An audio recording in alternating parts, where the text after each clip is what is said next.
보시겠습니다. 천국은 마치 품꾼을 얻어 포도원에 들여보내려고 이른 아침에 나간 집 주인과 같으니, 우리 20장의 내용은 왕국에 대한 증거를 위해서 왕권의 성질에 대한 이런 그 비유의 모습으로 소개가 되어져 있습니다. 그런데 우리가 이 본문을 또 이해하기 위해서는 앞서 우리가 확인했던 그런 전제가 확인되어야 될 것 같아요.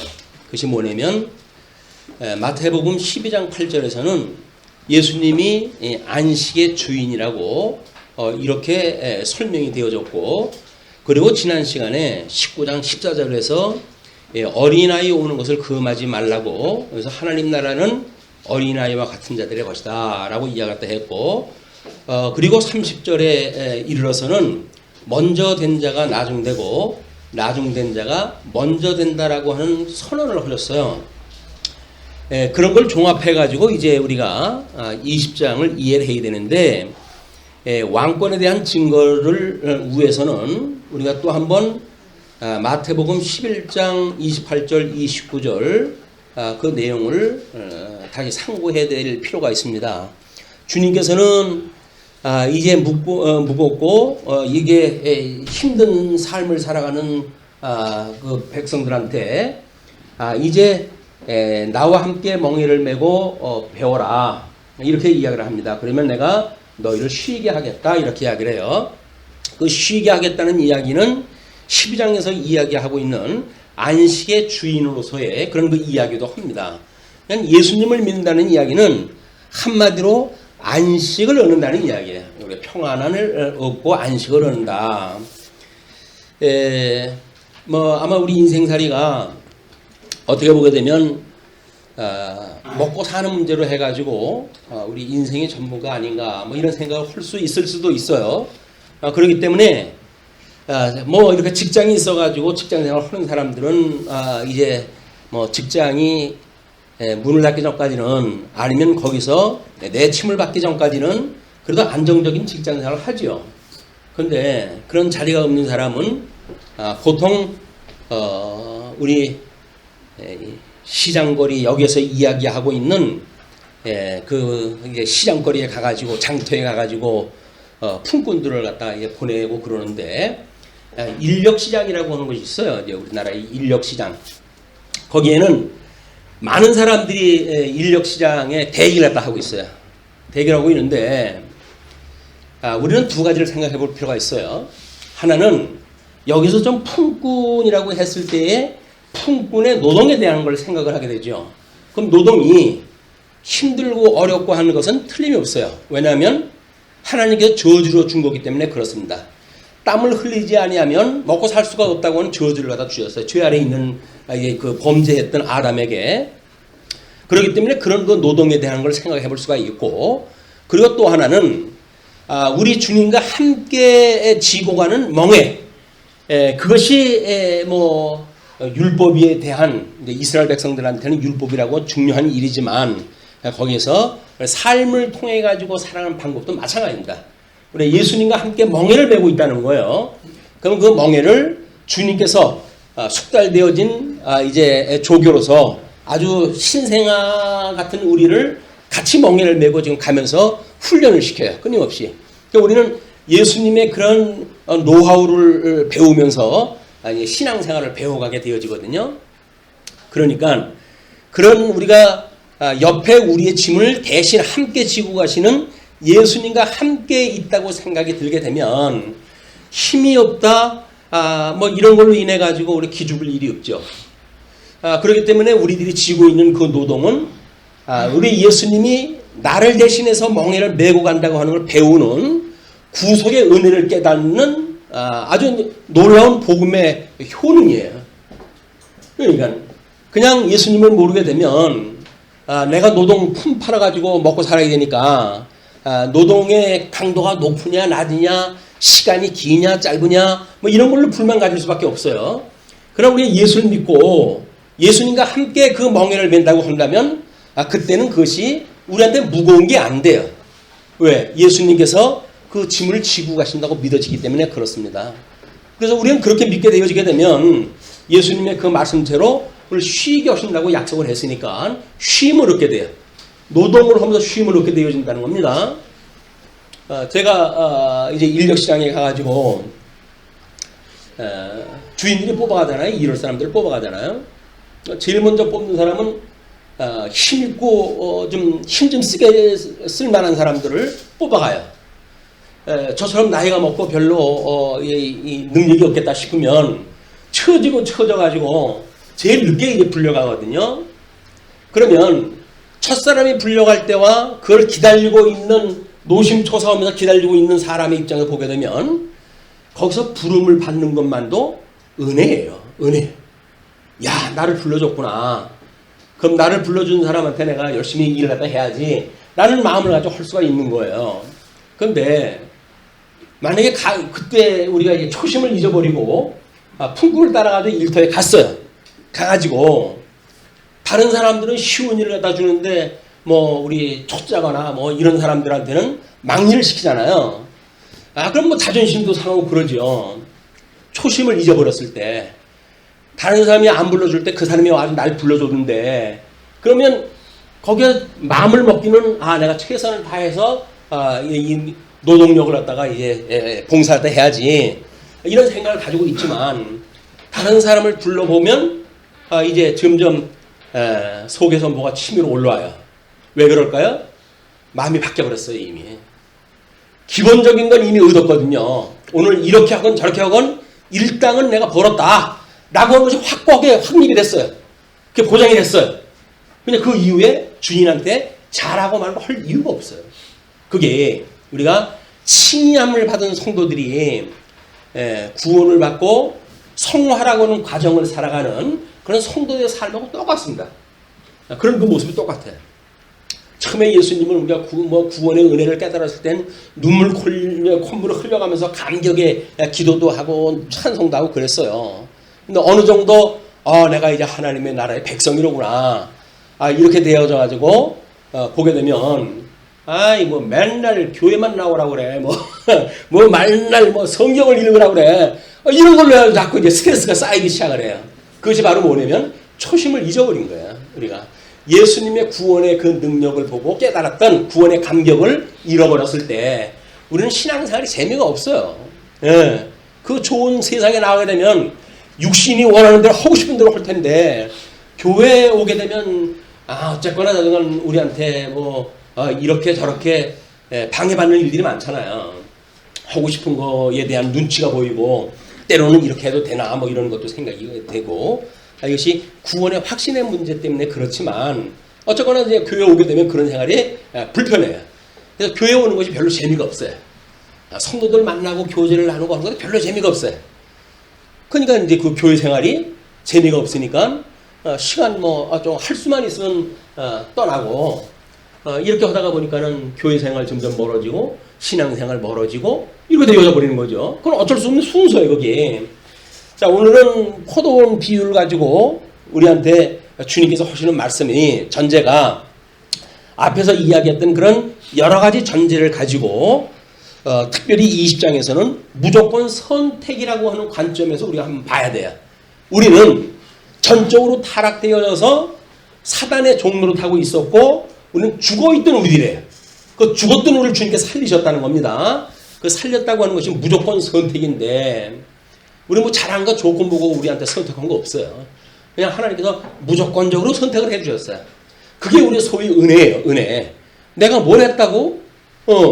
다른 사람은 뭐 그렇게 열심히 사는 사람도 구원을 안 시켜주는데 나처럼 뭐 아무것도 한 것이 없고 능력도 없고 힘도 없고 백도 없고 한 나를 주님께서 왜 나를 선택을 했다 했을까? 이거를 우리가 깨달아가는 것이 감격이거든요. 은혜의 감격. 내가 뭘 좀 가지고 있다고 싶으면 공치사가 나와요.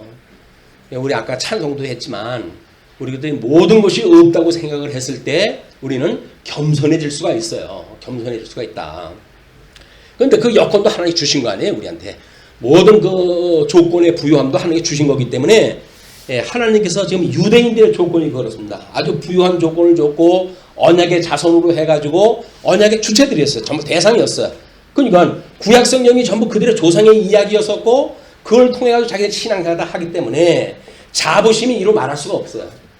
하나님께서는 예수님께서 너희들이 아브라함의 자손인 것을 자랑하지 마라. 하나님께서는 이 길가의 돌덩어리를 가지고도 아브라함의 자손을 만드실 수 있는 분이라는 거예요. 오늘 어떤 조건이 마치 우리들에게로부터 나오는 걸로 생각이 들어가지고 자랑을 하는 거죠.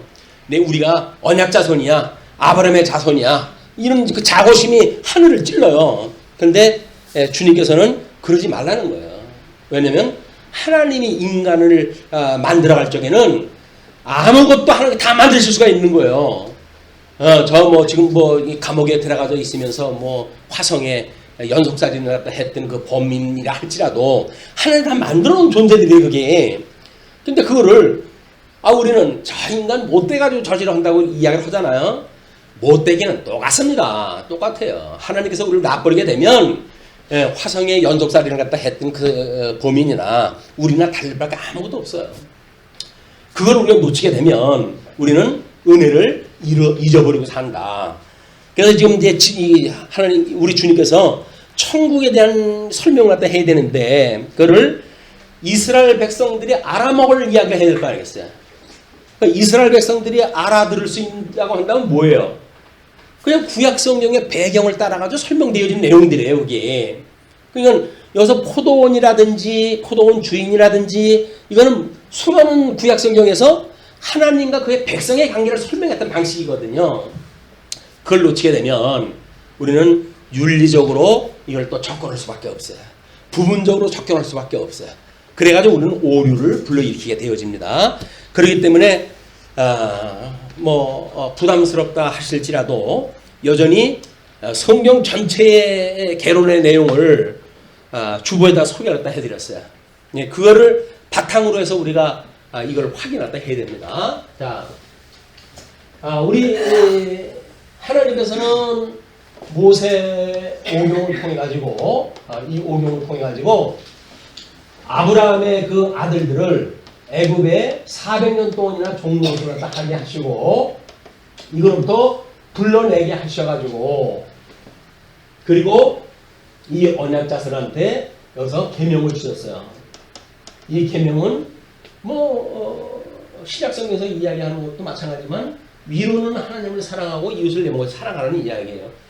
역시 모든 율법의 대강령이기 때문에 수많은 성경의 법들이 나오지만 그걸 압축판으로 보여주는 것이 십계명이라고 이렇게 이야기했어요. 십계명의 내용을 제대로 모르고 하나님의 법 운운하는 것은 전부 거짓말이에요. 그러니까 이 압축되어져 있는 그 계명이 무엇이냐 이걸 우리가 알아볼 필요가 있고 이 계명을 줬을 때 제일 중요한 것이 뭐냐면 서문이라고 우리가 늘 이야기했죠.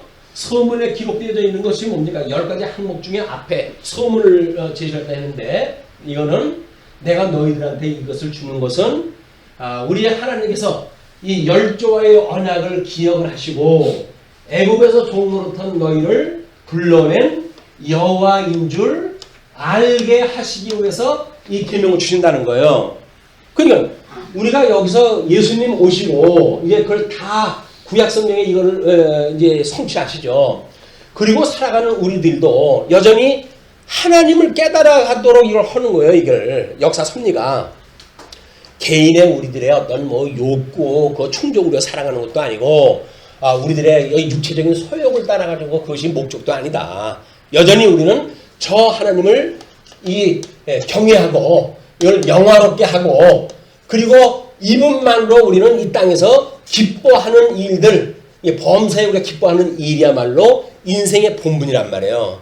이 본분을 가르치는 거니까 우리 본분을 놓치게 되면 그 다음에 하나님 경외도 없어지고 우리가 뭘로 기뻐해야 되는 내용을 몰라요. 그러니까 육체의 소욕을 따라서 뭔가 성취되어진 걸 가지고 우리는 매우 기뻐합니다. 매우 성취의 어떤 그 욕을, 성취욕을 이룬 걸로 인해 가지고 우리는 얼마나 그렇게 기쁜지 몰라요. 근데 그게 아니다. 우리는 하나님으로 인하여 범사에 기뻐하는 거예요. 이것이 우리가 인간을 만드는 하나님의 목적이에요. 이 근본을 놓치게 되면 우리는 과정 논리를 가지고 이제 또 이루고 타박으로 한번 살아가야 되니까 이게 근본적인 근론으로부터 성경을 이해할 필요가 있다. 이제 그런 이야기입니다. 자, 이렇게 해놓고 너희들이 내가 약속한 가나안 땅에 들어가게 되면 너희들은 내가 보여줬던 이 계명 이거 잊어버리면 안 돼라고 이야기를 했거든요.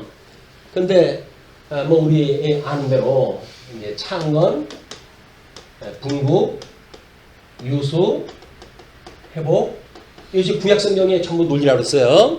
물론 우리 예수님 오셨을 당시의 유대인들은 성경을 이런 구조로 이해를 못했어요. 그러나 그 역사가 뭐 우리 룻기로부터 에스더서까지 쭉 읽어나가다 보게 되면 이렇게 하나님 나라에 대한 이야기하는 거예요. 하나님 나라에 대한 이야기. 그럼 이제 이 하나님 나라가 포도원.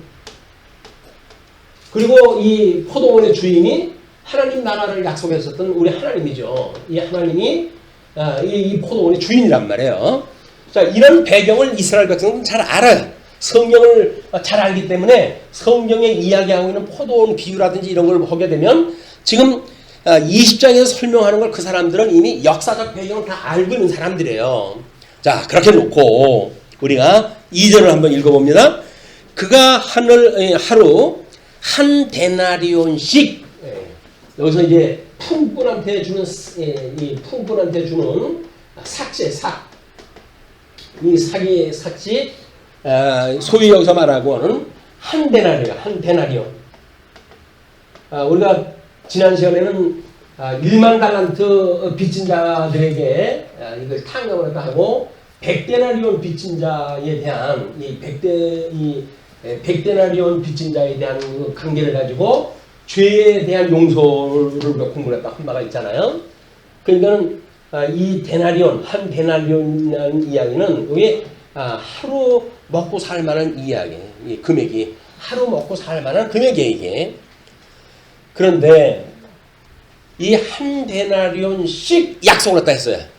자, 그래가지고 품꾼들과 약속하여 포도원에 들여보내고 하나님 나라에 들여보냈다는 이야기랑 같아요. 이 비유를 갖다 하게 되면 하나님께서 가나안 땅을 건너서 이 요단강을 건너서 가나안 땅에 이르게 하시고 하나님이 약속하는 땅에서 지금 살게 하신 거예요. 조건이. 그런데 제3시에 나가보니 이스라엘 백성들은 아침 6시서부터 새롭게 밤이 시작되는 거를 6시라고 이렇게 따져요. 그러니까는 지금 3시 이건 이제 로마식으로 이제 쓴 거니까 이 3시라고 그러는 거는 지금 이 06시 이제 여기서 06시라고 했을 때 3시 여기서부터 이제 1시, 2시 해가지고 12시가 이제 시작이 되어지는 거니까 여기서 3시라고 했던 이야기는 로마식으로 해가지고는 9시가 해당되는 거야. 9시. 그럼 이 노동은 아침 일찍이 갔으니까 이 유대 방식으로 해가지고는 6시부터 저녁 6시까지 일해야 돼. 12시간 노동에 이때는. 근데 3시간 정도 지나가지고 9시가 됐어요. 6시에 출발해가지고 이제. 근데 9시쯤 돼가지고 나갔더니 장터에 놀고 서 있는 사람들이 또 있는지라 놀고 서 있다고 표현이 되어져 있는데 이 사람들이 노는 게 아니에요.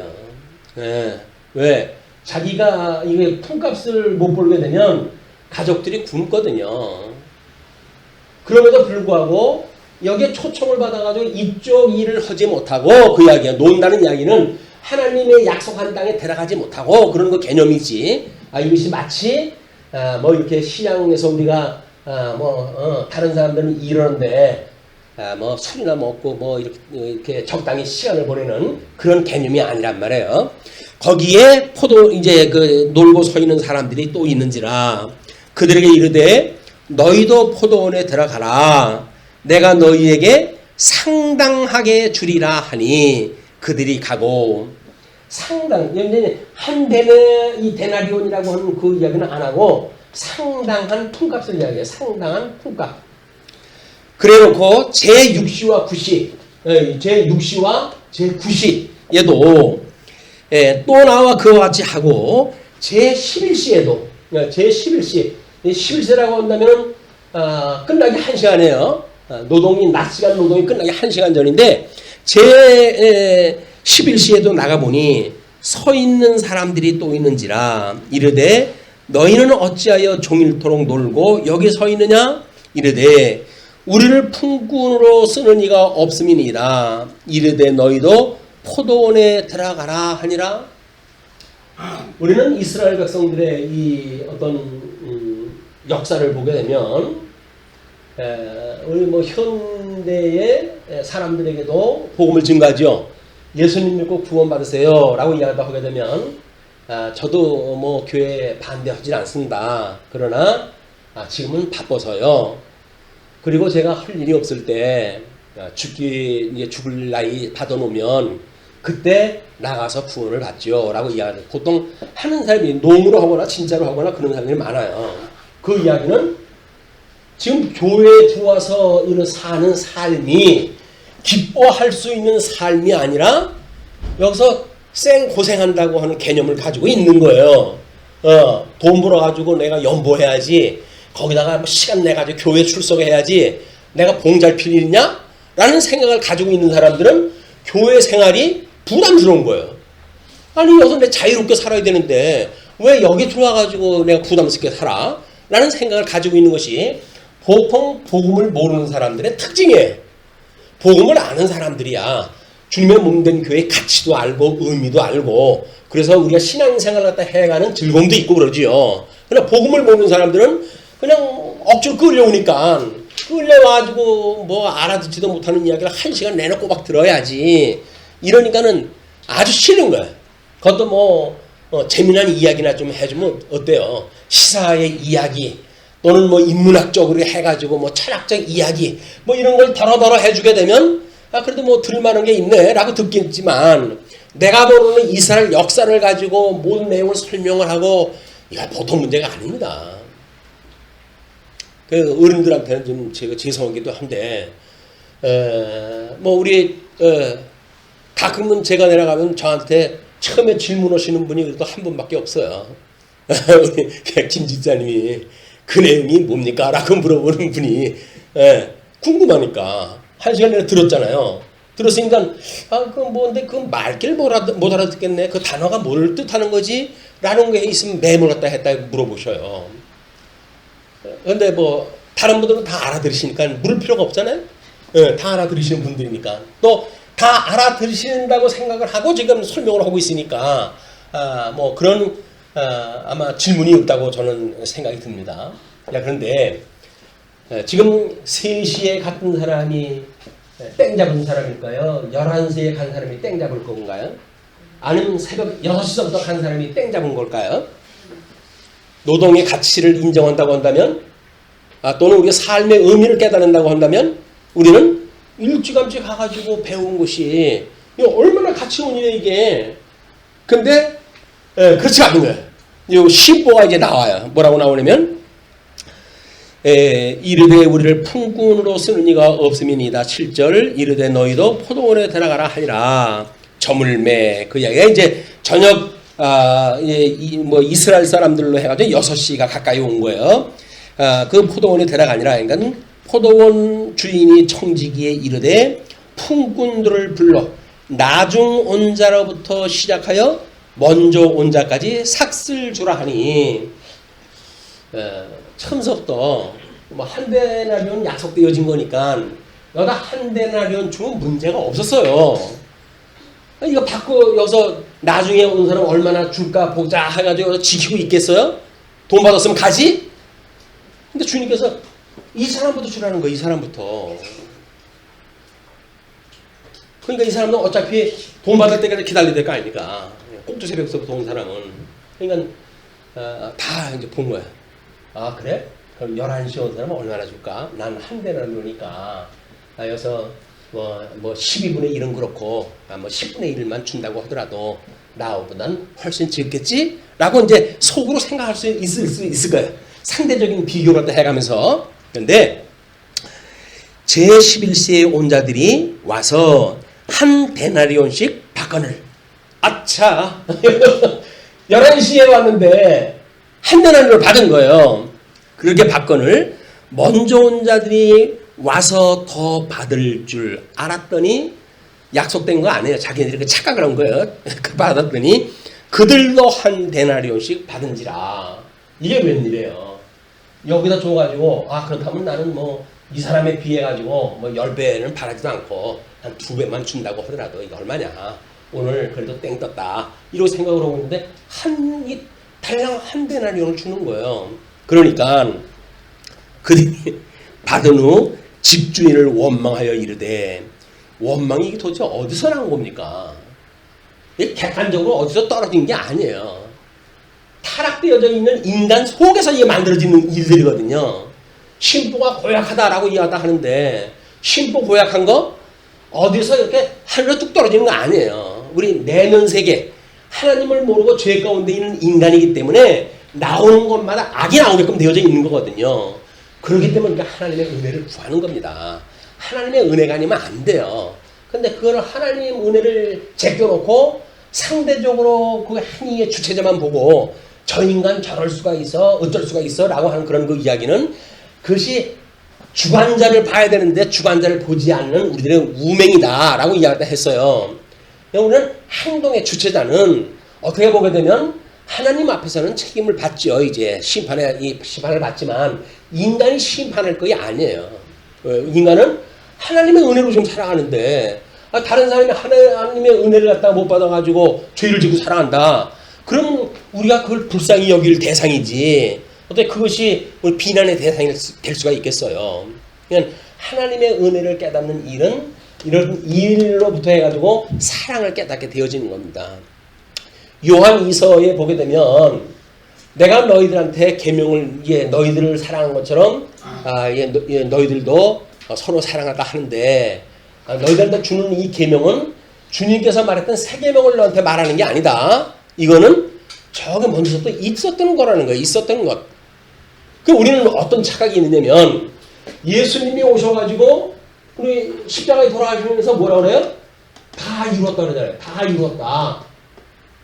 근데 이것이 마치 구약성경에 말하고 있는 모든 율법이 다 폐기되어진 것처럼 이야기를 하는데, 성경에 폐기되어진 게 아니에요. 주님은 뭐라 그래요? 내가 율법이나 선지를 폐하러 온 것이 아니다. 어떻게 오셨다고요? 온전케 하시기 위해서. 온전케 하시기 위해서. 그럼 온전케 하는 것이 어디에서 이루어진다고요? 주님의 몸, 이 몸을 통해 가지고 완성이 되어져 가는 거예요.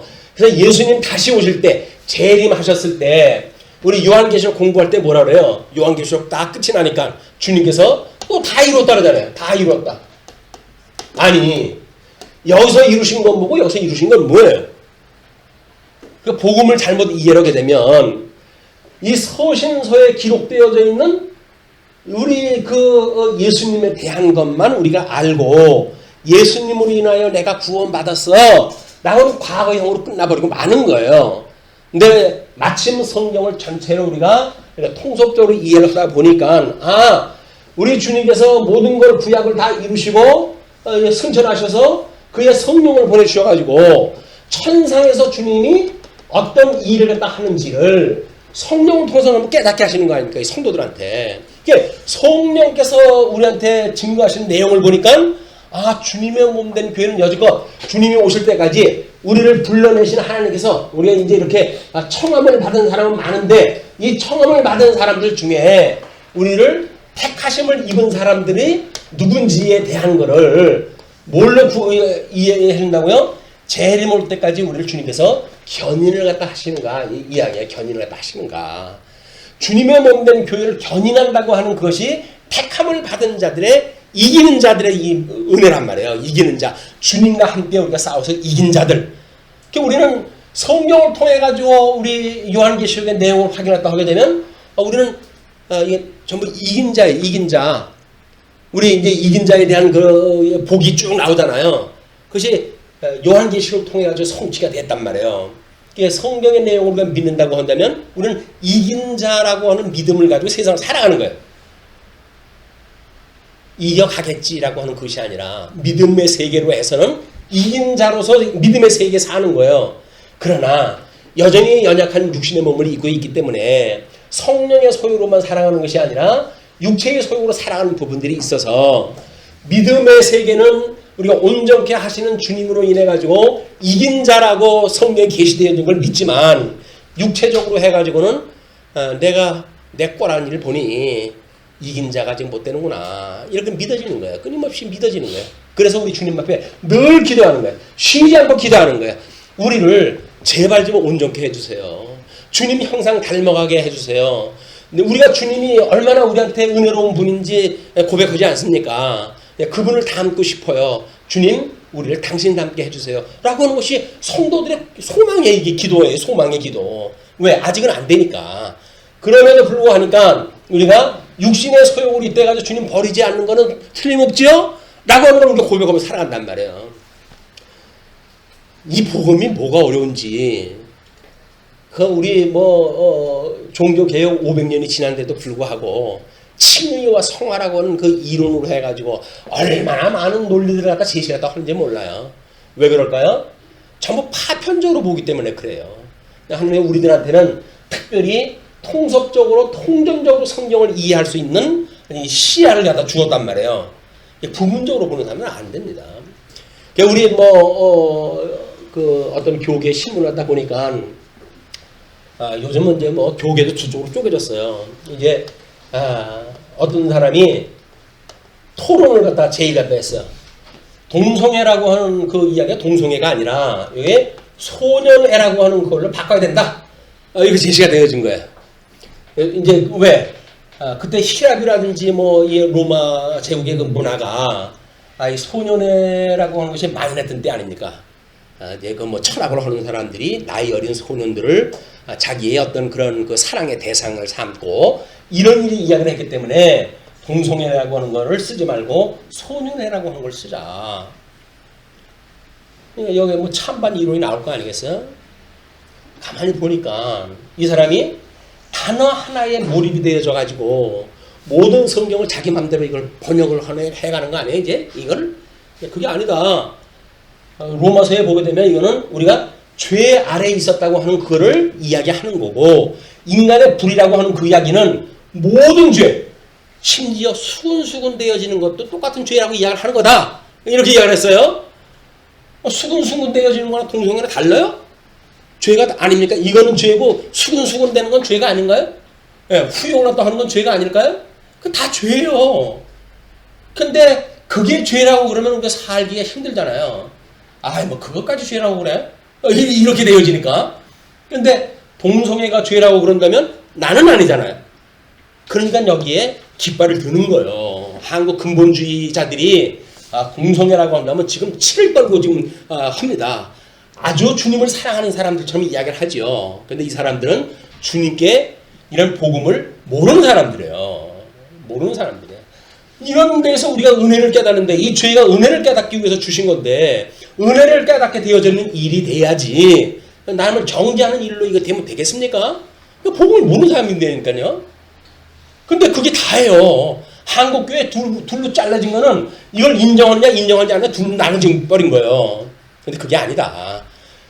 이 문제가 아니라 동성애나 소년에 대한 문제가 아니라 우리가 죄인이라고 하는 이야기고 그래서 하나님의 의로 우리가 의로워진다고 하는 걸 설명하는 내용이기 때문에 그렇게 성경을 전체로 이해했다 하는 게 맞다 라고 이야기를 했더니 반응이 어떻게 나오는지 성경대로 이야기를 했으니까 어떤 반응이 나왔을까요?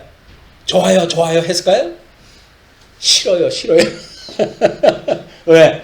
수근수근 되어지는 사소한 죄가 자기의 죄로 돌아올 때 사람들은 못 견뎌요. 그거를 나처럼 잘 믿고 사는 사람한테 왜 죄인이라고 그래? 이렇게 돌아가 버리는 거예요. 그러니까 이렇게 다른 사람들이 이렇게 많은 사람들, 이 많은 사람들 중에 이게 우리 작은 사람들이 포함되어진 개념 아니에요. 그걸 우리 주보에 보게 되면 29절로 34절 소수자라고 하는 그런 영역으로 해가지고 설명을 했어요. 왜냐하면 전체 성경을 볼 수 있는 시야를 넓히는 방법은 너무나 중요하기 때문에 그렇습니다. 자, 그러면 이제 우리 이제 받으면 이제 주인을 갖다 원망을 갖다 해가지고 나중은 이 사람들은 1시간밖에 일하지 아니하였거늘 그들을 종일 수고하며 더위를 견딘 우리와 같게 하였나이다. 인간적인 입장, 이 싹군 입장에서 보게 되면 맞죠? 상대적인 그런 주장이 맞아요. 그런데 주인이 그 중에 한 사람에게 대답하여 이르되 친구여 내게 잘못한 것이 없노라. 내가 나와 한 데나리온의 약속을 하지 아니하였느냐? 내 것이나 가지고 가라. 구약 성도들이 가나안 땅 들어가지고 때로는 은혜를 깨닫고 나라를 창건했다 했던 시간도 있지만 분국이 되어져 가지고 열 지파가 자기네들 좋은 대로 하는 나라를 찢어가지고 가고 이런 그 시대도 있던 거예요. 그러면 이때 북쪽의 열 지파 사람들은 뭐 여로보암처럼 그런 믿음을 가지고 사는 사람이 아니잖아요. 그냥 북쪽에 자기네들 지파의 지역이 있으니까 그냥 여로보암의 그냥 지파에 속한 거예요. 그럼 이 사람들은 지금 제대로 제사를 드리지 못하는 사람들 아닙니까? 어떻게 보면 피해자죠. 그런데도 불구하고 이 사람들은 이 솔로몬의 성전에서 제사를 드리고 즐거움을 노래를 갖다 해야 될 사람들이 여기서 그러지 못하고 살아왔으니 얼마나 고통의 시간이었겠어요. 거기다 더군다나 남북의 모든 사람들이 바벨론에 포로로 끌려갔다고 생각을 해보십시오. 왕은 눈이 뽑혀서 뻗쳐갖고 성전은 불타고 이렇게 되어져 있을 때 이 시기를 살았던 사람들의 그 아픔은 비교할 수가 없어요. 고통이 이루 말할 수가 없어요. 그렇다고 해가지고 이 사람들은 유수기에 지났으니까 특별히 더 큰 은혜를 줘야 됩니까? 그게 뭐예요? 한 데나리온, 한 데나리온. 이게 누구나 같이 주는 품값이에요. 차이가 없어요. 이걸 오해했던 사람들의 이야기가 이제 그 20절로 28절 나왔던 그런 그 제자들의 모습입니다. 이게 어떻게 틀렸는지. 자, 내 것이나 가지고 가라. 나중은 이 사람에게 너와 같이 주는 것이 내 뜻이니라. 내 것을 가지고 내 뜻대로 한 것이 아니냐? 내가 선함으로 내가 악하게 보느냐? 하나님은 선한 뜻을 이루어가시는 거 아니에요. 그러니까 예수님이 오셨을 때에 이 회복 가운데 살아가는 모든 유대인들, 이 사람들은 그때 살았을 때는 우리 회복되어진 이때 우리를 살려주셔서 하나님 감사합니다 라고 찬양했을지 몰라요. 근데 여기 우리 마카비 왕조와 하스몬 왕조를 지나가면서 사람들이 그 은혜의 감격을 그냥 가지고 있을까요? 아닌 거예요. 어떻게 변했다고요? 이때 가지고 있던 사람들의 불만이 이때 있는 사람들한테 그대로 옮겨진 거예요. 그리고 예수님으로 말미암아 구원받은 사람들, 또 이방인들이 예수님을 믿고 구원받는 사람들, 이런 사람들에 대하여 참을 수가 없는 거예요. 유대인들이. 그래서 이 이방인 구원에 대한 거를 유대인들이 그렇게 아주 이를 물고 방해하는 이유는 시기심 때문에 그러는 거예요. 시기심 때문에.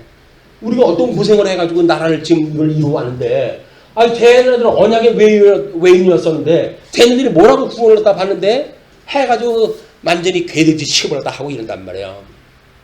그런데, 이제 이 먼저 된 자가 나중되고, 나중된 자가 먼저 되어진다는 이야기가 예수님으로 인하여 모든 순서가 뒤집어지는 거예요. 모든 것들이 지금은 우리 그 포스트 모더니즘 시대가 돼가지고 이 형이하학적인 세계에서 모든 질서가 깨져가잖아요. 그런데 하나님의 나라는 남자의 여자와 상관과 하인과 이런 거에 구분이 없어요. 이게 다 동일한 거예요. 그러면 원래 영원한 세계 하나님의 나라는 그런 질서가 어떤 힘의 작동에 의해서 만들어지는 게 아닙니다. 똑같이 한 데나리온의 품값을 받고 은혜를 누리는 사람들의 이야기예요.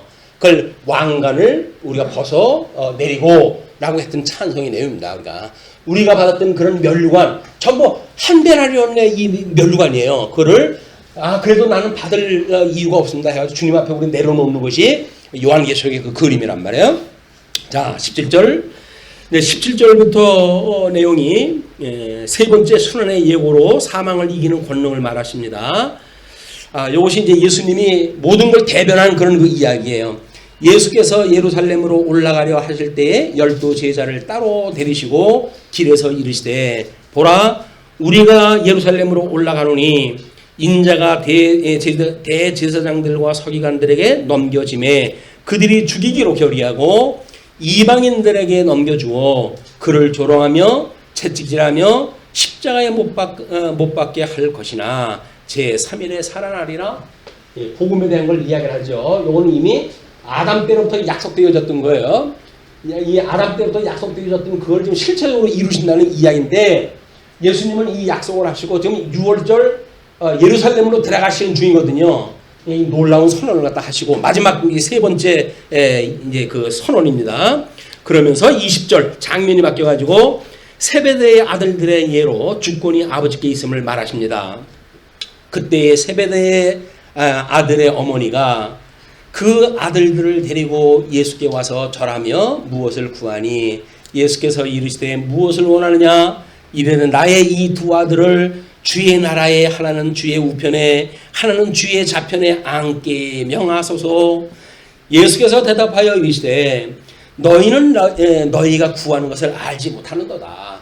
내가 앞에서 포도원 비유로 그렇게 한 데나리온의 평등에 대한 이야기를 했건만 이 머리가 있는 거지 어쩐 거지 세속에 그냥 쩔어가지고 생각하는 게 전부 그런 생각이에요. 자기 아들한테 치맛바람이 이제 불어가지고 그래서 하나는 우편에 하나는 좌편에 앉아달라는 거예요. 그러니까 주님께서 너희가 지금 뭘 구하는 건지 알고 있는 거냐 그걸 이야기를 하면서 내가 마시려는 잔을 너희가 마실 수 있느냐 그들이 말하되 할 수 있나이다. 엄마 치마 폭 붙들고 두 아들일 거예요. 그들이라고 복수를 쓴 걸 보니까 그 어머니나 그 아들이나 똑같이 그 잔을 마실 수가 있습니다 라고 이야기해요. 이르시되 너희가 과연 내 잔을 마시려니와. 왜 예수님께서 멍에를 거쳐맨다고 그러지 않았어요. 돌아가신 건 주님이지만 주님께서 그 참여케 하신다고 은혜를 약속을 했기 때문에 내 아버지께서 누구를 위하여 예비하셨든지 그들이 얻을 것이니라. 열 제자가 듣고 두 형제에 대하여 분이 여기거늘 분쟁이 일어났죠. 남북이 갈려지는 역사가 일어나는 거예요. 두 형제와 나머지는 열 사도겠죠. 갈려졌어요. 뭐예요? 분국의 역사가 일어난 거 아닙니까? 일어나가지고 예수께서 제자들을 불러다가 이르시되 이방인의 집권자들이 그들을 임의로 주관하고 그 고관들이 그들에게 권세를 부리는 줄을 너희가 알거니와. 이 세속적인 세상에 통치하는 이 세상의 군왕들, 이 세상이 말하고 있는 이 군왕들이 하는 뭐 일들을 너희들이 알고 있지 않니? 그런 그 이야기죠. 너희 중에는 그렇지 않아야 하나니 너희 중에 누구든지 크고자 하는 자는 너희를 섬기는 자가 되고 이 세상 군왕과 이 하느님 나라에 여기서 말하는 이 군왕, 이 하나님의 왕, 하나님 되시는 왕, 이분하고는 통치 방법이 다르다 이런 이야기예요. 너희들 중에 누구든지 크고자 하는 자를 너희를 섬기는 자가 되고. 그래서 섬긴다고 해가지고 하수가 아닌 거야. 자기 뭐 시다발이나 되는 것처럼 해가지고 감나라 배나라 해가면서 다른 사람을 주관하고 하는 자세는 세상의 군왕들이 하는 일이고 하나님 나라는 그러질 않아요. 신앙의 양심의 자유에 맡겨가지고 성령님께서 은혜를 깨닫게 하시면 그렇게 될 거예요. 라고 해서 우리가 위로하고 이렇게 하는 거지 그걸 조금 모자란다고 해가지고 구박하고 이러는 게 아니다. 그러니까 이제 너희 중에 누구든지 으뜸이 되고자 하는 자는 너희의 종이 되어야 하리라.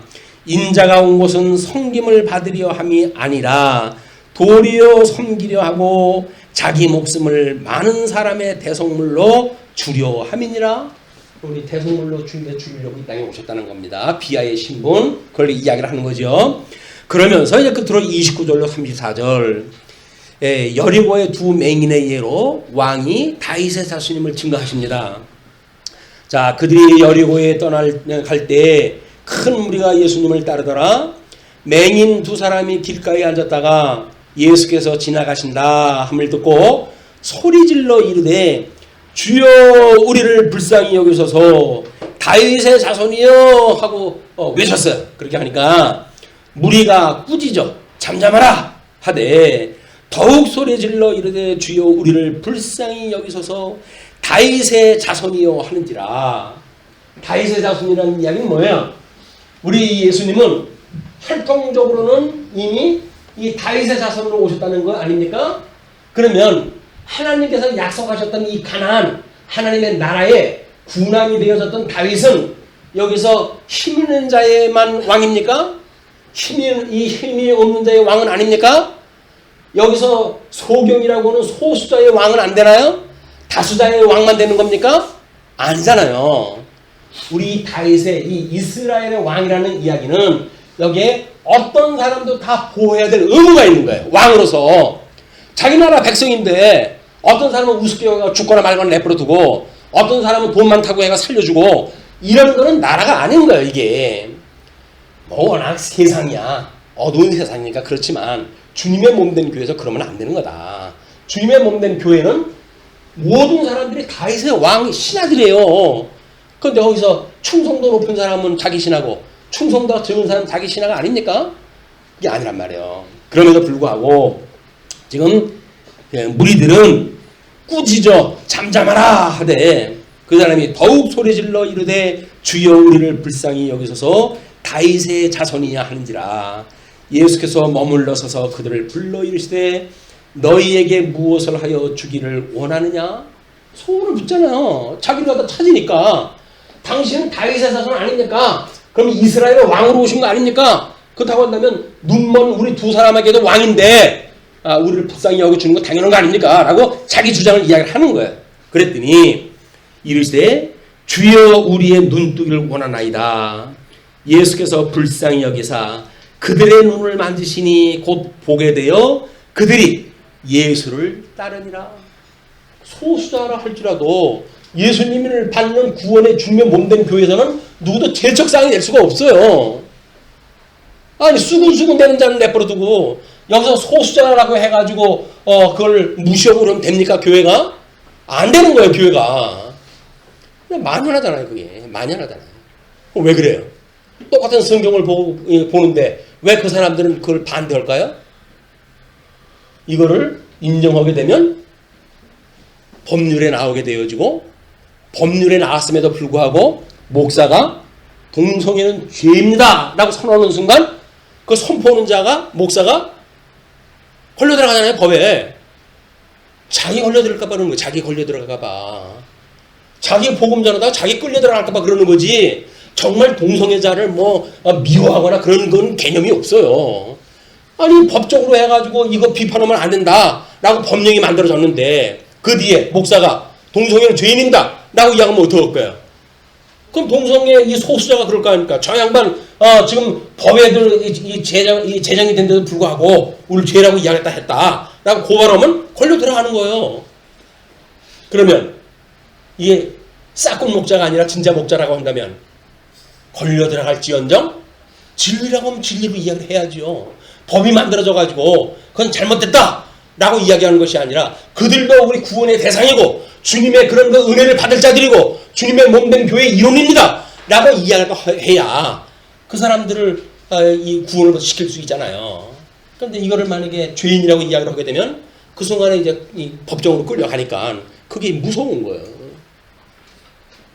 진리를 위해서 끌려가는 게 문제가 아닙니다. 지금 그냥 법령에 의해서 전도하다가 영국 교회 같은 데는 전도하다가 끌려가는 사람도 있잖아요. 성경 가지고 원치 않는 사람한테 복음 증거했다고 해가지고 끌려가고 그래요. 그것이 요즘 세상이에요. 어쩔 수 없어요. 이제 세상이 점점 힘을 득세하게 되면 그런 일이 만연하게 되어지는 거예요. 그럼에도 불구하고 진리면 전하는 거예요. 목사가 진리면 전하는 거지 자기 붙들려 들어갈까 봐 법 만들지 말라고 그러는 건 말이 안 되는 겁니다. 그들의 일은 그들이 알아서 하겠죠. 그러니까 예수께서 불쌍히 여기사 그들의 눈을 만지시니 곧 보게 되어 그들이 예수를 따르니라. 보잖아요. 이 다윗의 자손을 보잖아요. 본다는 이야기는 이 메시아를 알아보는 거예요. 그 사람들은 오히려 은혜를 받은 사람들 아닙니까? 그들을 맡긴 사람들은 은혜는커녕 예수님 십자가에 못 박아 죽임을 당할 때 다 도망가 버리잖아요. 다 도망가 버리잖아요. 잘난 놈이 어디 있어요? 잘난 놈이. 예수 고난에 참여하고 싶은 사람이 누가 있어요? 은혜를 구하지 않을 수가 없는 거다. 끊임없이 은혜를 구하는 것이 신앙생활의 전부이다. 이렇게 생각을 하고 말씀 줄이죠. 기도하시겠습니다.